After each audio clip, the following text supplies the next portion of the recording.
चाललेली. त्यांच्या जवळच्या महाराजांनी उचलली होती पण ते थांबले. मला वाटतं थांबलेले आहेत ना त्यांच्यासाठी काढावा, कारण हे खूप गरजेचं आहे. ज्ञान कमी असू द्या, समजदारपणाची गरज आहे. नंतर एखादा म्हणत मी काय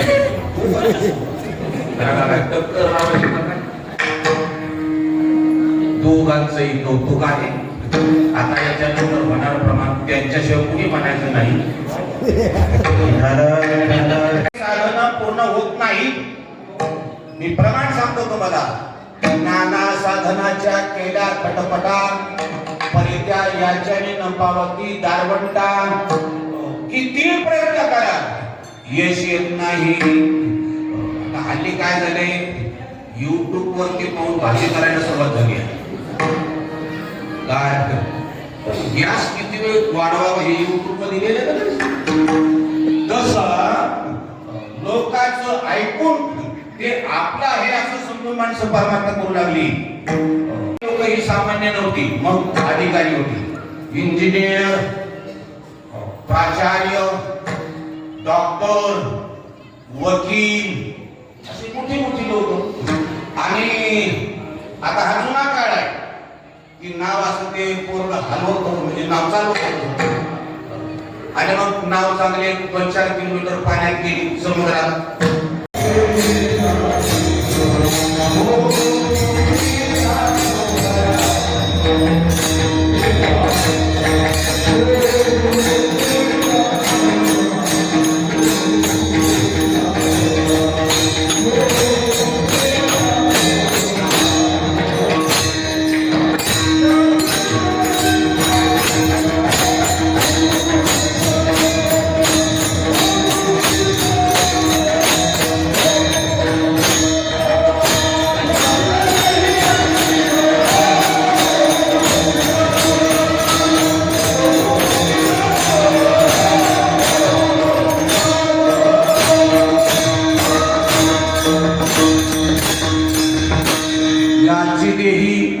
याची डोळा भोगो मुक्तीचा सोहळा. बस तुम्ही गुरु केला ना, त्यांनी तुम्हाला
इकडे जागा तरी सगळ्या महिला आल्या पाहिजे.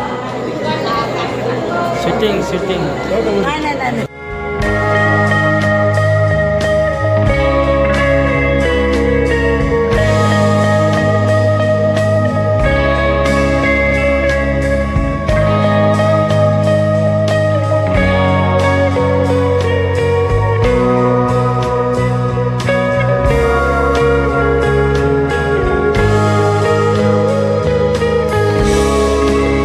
रामकृष्ण हरी. आज आमच्या गावचे ज्येष्ठ वारकरी रेल्वे कामगार ज्यांनी निष्ठेने आयुष्यातील अखंडितपणे 30 वर्ष त्या ठिकाणी रेल्वेची सेवा केलेली आहे आणि असे असणारे पंढरपूरचे निष्ठावंत वारकरी हरिभक्तीपरायण यशवंत मारुती केदारी यांचा आज सेवानिवृत्तीचा कार्यक्रम अतिशय चांगल्या पद्धतीने हा कार्यक्रम साजरा करण्यात आलेला आहे. या कार्यक्रमाची रूपरेषा अशा पद्धतीने म्हणजे या कार्यक्रमाची सुरुवात दुपारी हरिपाठानं झालेली आहे. हरिपाठ झाल्यानंतर त्या ठिकाणी कीर्तन रूपी सेवा या ठिकाणी संपन्न झालेली आहे. या महाराष्ट्रातील सुप्रसिद्ध कीर्तनकार हरिभक्तीपरायण पांडुरंग महाराज साळुंके यांची या ठिकाणी खूप छान अशा प्रकारे कीर्तन रूपी सेवा संपन्न झालेली आहे. आणि या कार्यक्रमाचं विशेष असं म्हणजे ज्येष्ठ वारकरी जे नित्यनेमानं आळंदी पंढरपूरची वारी करतात या तालुक्यातील विना जे त्या ठिकाणी घेऊन त्या ठिकाणी पंढरपूर पर्यंत आळंदीपर्यंत रोज दर एकादशीला घेऊन जातात असे असणारे वारकरी त्यांचा सन्मान देखील या ठिकाणी झालेला आहे. आणि तालुक्यातील असे अनेक गुणवंत कलाकार या ठिकाणी या कार्यक्रमाकरता त्यांनी या ठिकाणी हजेरी लावलेली आहे. असा असणारा कार्यक्रम खूप छान प्रकारे झालेला आहे. आमच्या तमाम मावळ वासियाकडनं वारकरी कुटुंबाकडनं वारकऱ्यांकडनं गावकऱ्यांकडनं भाऊंना त्या ठिकाणी पुढील वाटचाली करता हार्दिक अशा लाख शुभेच्छा. रामकृष्ण.